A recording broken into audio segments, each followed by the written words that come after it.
इस सिलसिले में जब रमज़ान का महीना आने वाला है तो उसके अंदर भी हमें एक दूसरे से दूरी बना के रखनी है। जब जुमा जैसी अहम इबादत जो कि फ़र्ज़ है, उस अहम इबादत को हम अपने घरों में अंजाम दे रहे हैं तो तरावी तो जुमे के मुकाबले कम अहमियत रखती है। जुमा फ़र्ज़ है और तरावी की नमाज ये सुन्नत मुअक्कदा है। तो सुन्नत मुअक्कदा की इतनी हैसियत नहीं होती है, फ़र्ज़ की हैसियत ज़्यादा होती है।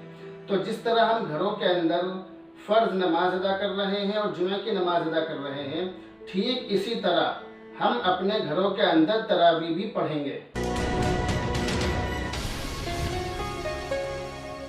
आप देख रहे हैं द हिंद न्यूज़। मैं हूं आपके साथ मोहम्मद अशरफ।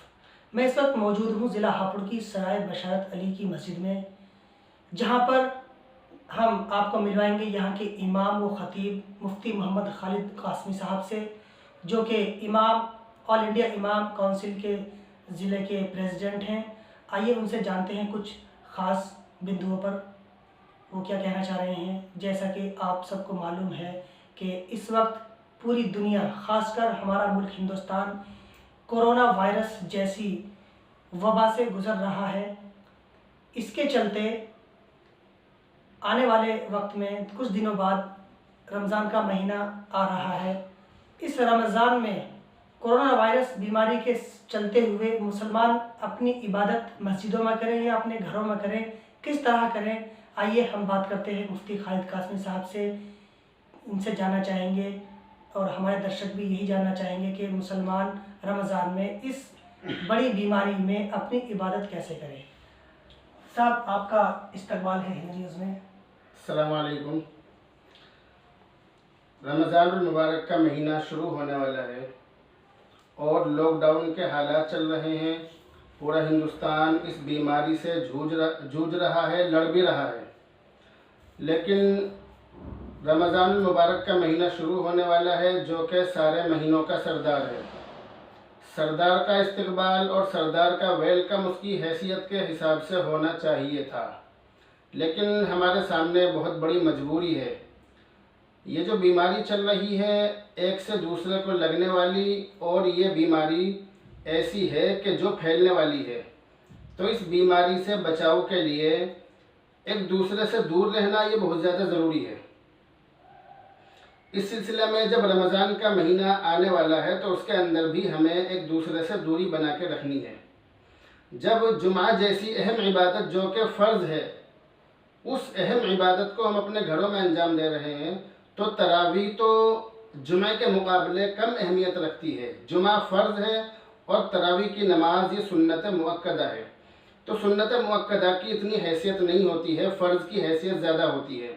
तो जिस तरह हम घरों के अंदर फ़र्ज़ नमाज अदा कर रहे हैं और जुमे की नमाज अदा कर रहे हैं, ठीक इसी तरह हम अपने घरों के अंदर तरावी भी पढ़ेंगे।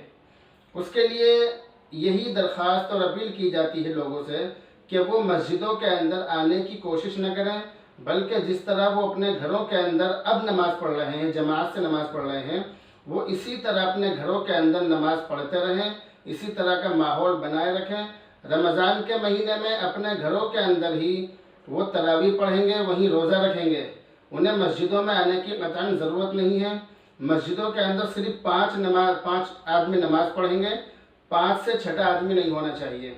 इमाम के साथ 5 आदमी तरावी पढ़ेंगे, उनके बीच में भी फासला होना चाहिए। जिस तरह से आज हम नमाज़ पढ़ रहे हैं मस्जिदों के अंदर और हमारे बीच में फासला रहता है, काफ़ी फासले से नमाज़ पढ़ रहे हैं, 3 या 4 लोग नमाज़ पढ़ रहे हैं, बिल्कुल इसी तरह से मस्जिदों के अंदर उस वक्त भी तरावी पढ़ी जाएगी।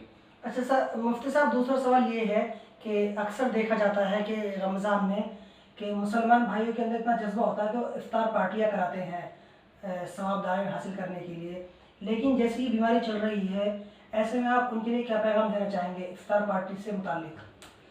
इफ्तार पार्टी अगर करेंगे तो उसके अंदर एक दूसरे से मेल मिलाप होगा, एक दूसरे के करीब आएंगे, और इस बीमारी के अंदर एक दूसरे से दूर रहना ज़रूरी है। इसलिए सरकार के आदेश भी यही हैं, केंद्र सरकार के और राज्य सरकारों के यही आदेश हैं कि हम एक दूसरे से दूरी बनाए रखें, एक दूसरे के करीब बिल्कुल भी न जाएं। इसलिए इस बात का ख़ास ध्यान रखा जाए कि रमज़ान के महीने में इफ्तार पार्टी का बिल्कुल भी एहतमाम न करें। जितना भी हो सके गरीबों का ख्याल रखें। अपने पड़ोस में इस बात का ध्यान रखें कि हमारे पड़ोस में कोई भी शख्स भूखा न सोए, इस बात की हमारी जिम्मेदारी भी है और हमें इस बात का ध्यान भी रखना है। हमारे दर्शकों के लिए हिंद न्यूज़ की तरफ से क्या पैगाम देना चाहेंगे?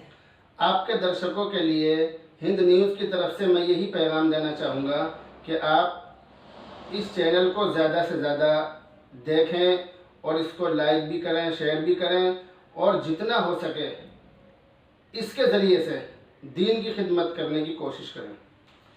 ये थे हमारे साथ मुफ्ती खालिद साहब जो बता रहे थे कि रमज़ान में क्या क्या एहतियात बरतनी चाहिए, और इफ्तार पार्टी को लेकर इन्होंने कहा कि इफ्तार पार्टी ना कराकर आप गरीब गुरबा मिस्कीन की आप मदद करें।